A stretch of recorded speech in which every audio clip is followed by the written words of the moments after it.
Good morning. This is Amir Morani again. We're going to get started in our Rideshare Tax Strategy webinar. Today, we're going to talk about some of the important aspects of um, tax planning and tax filing for rideshare drivers. And we're going to get started right now with the discussions that would be very helpful and relevant for you. And hopefully, you find some valuable tips here. But if you have any questions after this presentation, I'm going to share my email address and you can definitely write to us. We would love to work with the rideshare community and hopefully evolve with some great tax ideas and tax planning strategies to help you make sure that you get the best out of all the tax code possibilities that are there. So let's talk about the very important and interesting situation you yourself have found yourself in. You don't have a W-2 and you get a 1099 NEC. NEC is a form that got introduced by IRS only maybe I would say 3 or 4 years ago. Before that, it used to be 1099 miscellaneous or MISC. But the 1099 NEC is the form that you get from your rideshare platform, and it reports your revenue or your income that you made from them during the year. Now, we do have a lot of questions that come up as to what numbers they are presenting, why those numbers don't match with my deposits, or what are they reporting? Why are they reporting two numbers differently and different things? And we'll talk about that in another webinar within a short time. But today I'm going to talk about mostly the tax treatment because many of you are ready to file your taxes and you are, thinking about these questions as to how and what happens with your taxes. So first of all, I want you to understand the very important aspect of Social Security and Medicare contributions. When you work on a W-2, your employer deducts Social Security and Medicare tax from your gross wages. That's like a tax that just evaporates technically in today's time. So, and it is 7.65% of your gross wages. So if you make $1,000, $76.50 get deducted from your W-2 gross wages, and you don't see that reported on your tax return. You don't get any credit for it this year. But there is something else happening behind the scene with that. Your employer is matching with that number. So the employer is adding $76.50 to your $76.50, and he is or she is sending 15.25% or 15.2% to the IRS for your Social Security and Medicare tax. It would be like 15.3%. So 7.65 plus 7.65 is what is being sent to the IRS or the Social Security through IRS or through the Treasury, and that is collecting towards your retirement. So this money that gets collected is what you get as a Social Security benefit when you retire. So the question is, if you don't get a W-2, who puts that money into your retirement account? If your employer is not matching, you are not paying, how would it get to your retirement account? And the answer is you do, because you are the employer and you are the employee. And so what happens is that from your earnings, you pay a tax called self employment tax. This self employment tax is really an additional tax on top of your income tax, and this tax is your contribution. And because you are the employer, unfortunately, the rideshare platforms like Uber or Lyft don't consider you as an employee. They consider you independent contractors. So they do not deduct Social Security, Medicare from your payments, and they do not match from their side. It is all your responsibility. Now, what that means is you are contributing your Social Security and Medicare tax or your self employment tax on your earnings, on the net earnings, after all your expenses and everything. And that's where you are contributing to it. And if you end up with a loss, technically you're not contributing anything towards your Social Security and Medicare. So be aware of that. I've seen many times people who have worked for years and they have found tax strategies where not they have not contributed enough to the social security tax, or they've not contributed enough to the self-employment tax through their own 1099 income. And then when they have reached their time where they have to get money from social security, they are surprised that why am I getting such a small check from them? and and you just have to be ready for it. If you don't contribute, be ready to fund your own retirement in a much stronger way, which is where we would take the discussion also a little bit today, that don't think tax this year only. Think of taxes as a planning tool to plan not only this year finances, but also your whole life and your retirement. We're going to also talk about quarterly estimated tax payments because there is no deduction happening from your W 2. You don't have a W 2. So nobody is paying taxes on your behalf. And the tax code says that everybody who owes taxes must pay as they earn. And the pay as you earn system requires you to pay your estimated taxes in quarterly payments. Now, as a rideshare driver, of course, we all are very concerned and worried that what can I deduct? Now, keep that in mind, what I just mentioned, that your net income is what your taxable income is, and that's where you're paying your self employment tax and your income tax. And what we're doing here is to minimize that number in the legal way that is available to you according to the tax code. So the tax code allows you to deduct certain expenses from your uh, in gross earnings in order to arrive at your taxable income. Now, when you say, deductions, we have questions whether I should deduct my mileage, the standard mileage, at the standard rate given by the IRS, or should I take actual vehicle expenses? Now, when you take actual vehicle expenses, um, one of the things that we have to remember is when you have a car, it also depreciates in value.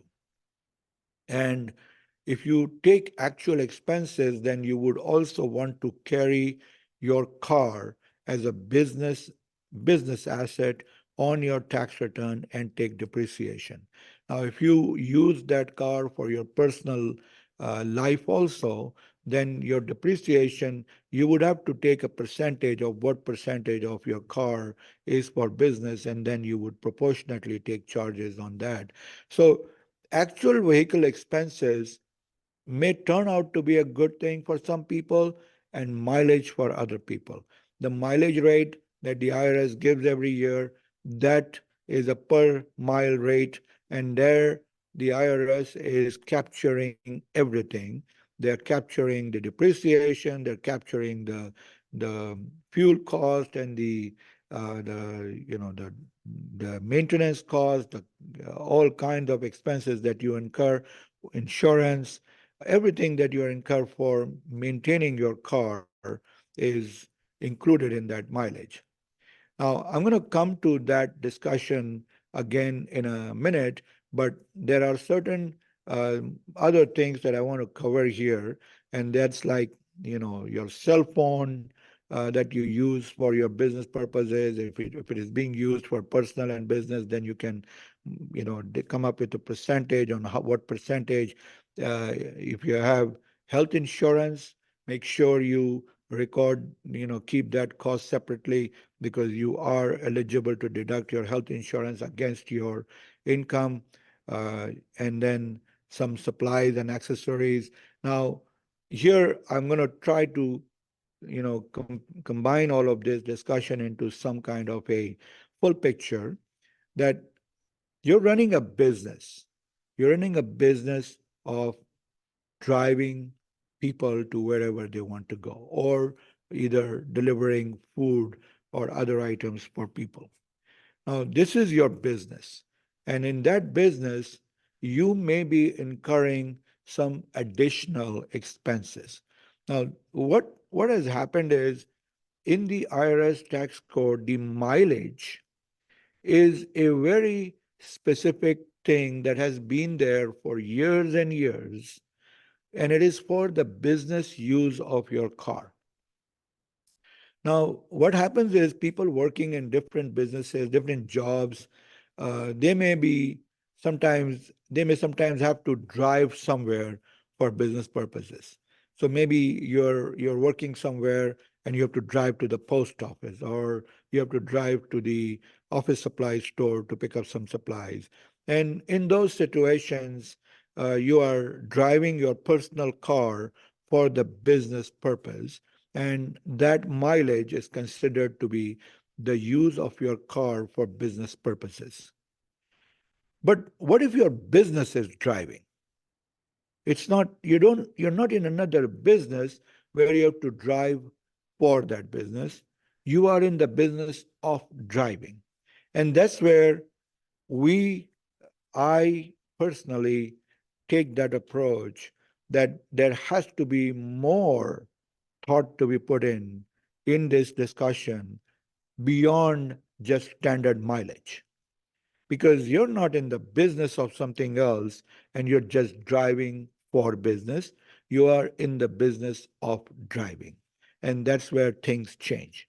So there are certain insurances that you have to take additional because of being in this industry. You have to uh, probably buy some supplies and accessories for your car that are that you wouldn't normally do. Like you wouldn't, if you were driving your car, you were working somewhere and you had to drive your car to the post office. You're not going to put some snacks or some reading material in your back seat because you're just driving your car to the post office. But now you're in the business of driving, so you may be putting some extra supplies in your car. You may be doing things that are extra special, and that's where you have to think in a bigger context that what is different about this industry? What am I spending above and beyond what would be normally covered in a mileage reimbursement that is covered by the IRS?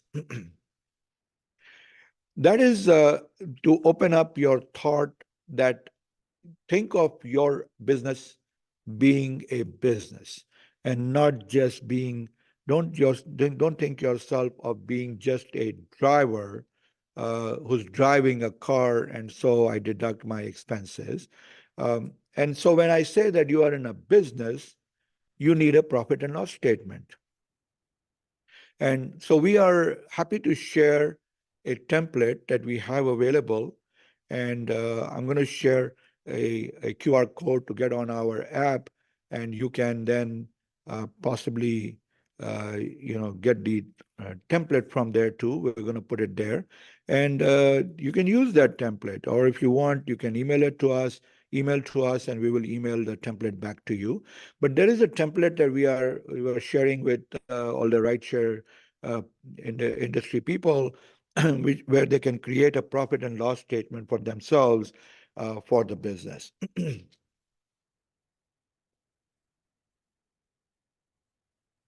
A profit and loss statement is really a statement where you're reporting your revenue, then you're taking all the expenses that you have incurred in there in the business, and then you come up with your net um, profit for the business. And you are also able to technically create a document that would become your record for any time in future when you are asked by IRS. Now, I don't want to not or to minimize this risk. You don't, the IRS audit rate is pretty low. They don't audit everybody, but the audits are, of course, a letter that you get for an examination, and they may ask you some documents to support your expenses, and that's where I see some concerns that some people get involved, engaged, worried about it. That how am I going to? Are they going to allow my mileage? Are they going to allow this? And then there are a lot of techniques that you actually strengthen your case of the claims that you make on your tax return.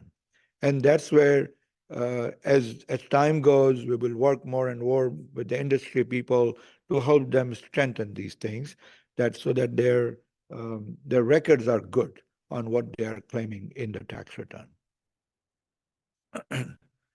Now, one of the things that I uh, mentioned earlier is the quarterly estimated taxes for rideshare drivers. Now, you may have some tax liability that you end up paying at the end of the year. But once you have that, then you have to be careful that next year the IRS is expecting you to pay your estimated tax in 4 quarterly installments.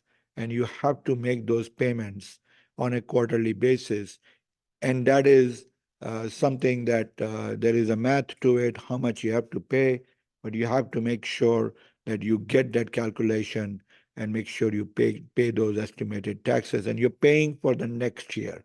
So you pay last year's taxes, and then you file your return, but then you have to pay for the next year in 4 installments, so that when you file your return, the IRS already has your taxes and you don't have any liabilities, or you have minimum liabilities at that time. Now today we are this is our introductory webinar with you guys, and we wanted to introduce ourselves. We have a CPA practice. We do a lot of tax returns for business owners. A lot of business owners get their tax returns done with us, but we specialize mostly in thought process in planning. We were not just entering numbers on the returns.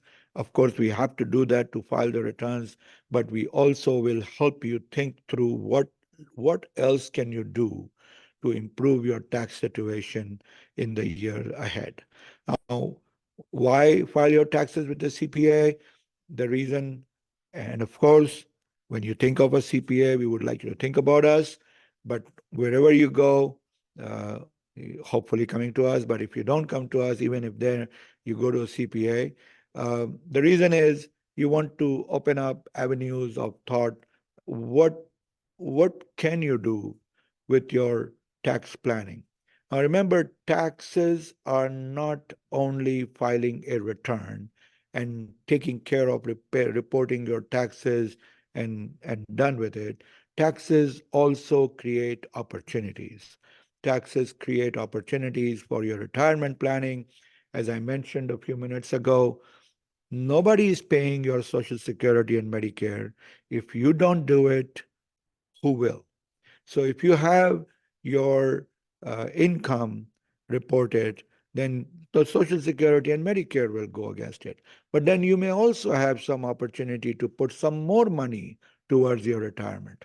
So that, and that's all deductible, or you could take non-deductible type retirement planning. So there are many different other opportunities that are there for you to create your long-term tax strategy. And when you're doing that, you need somebody who can help you think through it. And we believe we have seen quite a few returns. We have seen in returns in all industries, many industries, but we have seen returns now in the rideshare industry where we see that there are opportunities, and we also evolve with it. We come up with new ideas to help you do better on these things. Now, I just want to stress that there are two aspects to this taxes. One is my tax return this year. What do I report? What do I deduct? What do I pay? And then my tax planning for the next few years. What am I seeing coming in the next few years? It will also open up your eyes to different opportunities. You can also take a look at it very critically, that what you're doing, is this a good financial planning and strategy for you and your family, and what needs to be done to do it better in the years ahead. And then there are some people, um, I think there are quite a few people in the rideshare industry who are doing multiple things in their life. They may have a W-2 job. And if you do, there's a lot that is opening up for you. And so it may even help you in a much bigger way if you are in a W-2 situation plus this right share. So if you have that, please do bring it up. That would be a great opportunity for you to save on taxes. We have come to the rideshare industry with the help of some great people in the industry who are also helping out rideshare people. We are hoping to be able to help the people in the industry with best approach to tax planning, do a kind of a make sure that you save on your taxes, and we've come with a very interesting price point. Generally, CPA firms are not able to give this kind of pricing, but we are here to actually build up a connection with the industry, and we want to be able to help out because, as I said, this is it's an industry which has come into play after the tax code was written, years and years after. So IRS has this standard mileage rule for years and years. In those days, there was not even a thought that there would be something called ride share coming around. So the chances hopefully are there that the tax code will become more friendlier, and there will be more stuff, more clarity coming on this. But in the meantime, we have to understand that when you are being forced to apply a a rule or a law that has been there for many years before your industry came into existence, you may have to become creative with it and think about how to make sure it works for you. And so, because you are in the business of driving, and because you are not just driving to support another business, things are different for you. And hopefully, we will help you think through that and do better with it. We've kept the webinar short. I know you may be wanting to take the next ride if you are right now working. Um, what I've done is here I put my email address. I've got a QR code on the screen. You could take that QR code, uh, and there is an app. It's a simple app that gives you the access to our form that you could use for your tax service if you would like to use our services. We will also put our newsletter on this app so you can read it there. And then we will also put the profit and loss statement on this app so you can download it from there. Uh, I would like you to send the questions over to me by email, and I will try to uh, send the answers to you by email. I know there are some questions that have come up here, but unfortunately, I will take those questions and I will put those answers in the app. So you could do that. You could actually, uh, take check out on the app, and I'll put the answers on the app so you can read the answers there. And I look forward to be able to work with you all. Our team is here to help you with your taxes. We have quite a few people from the industry who have reached out to us for the tax services. We appreciate you thinking about us, and we look forward to have more of you join us and use our tax services. And I will answer the questions that have come up. I will put them as an FAQ section, maybe on the app, and answer the questions there. That would, it would become even helpful for a lot of other people at the same time. Thank you so much for joining the webinar today, and we look forward to having you again in the future. Thank you.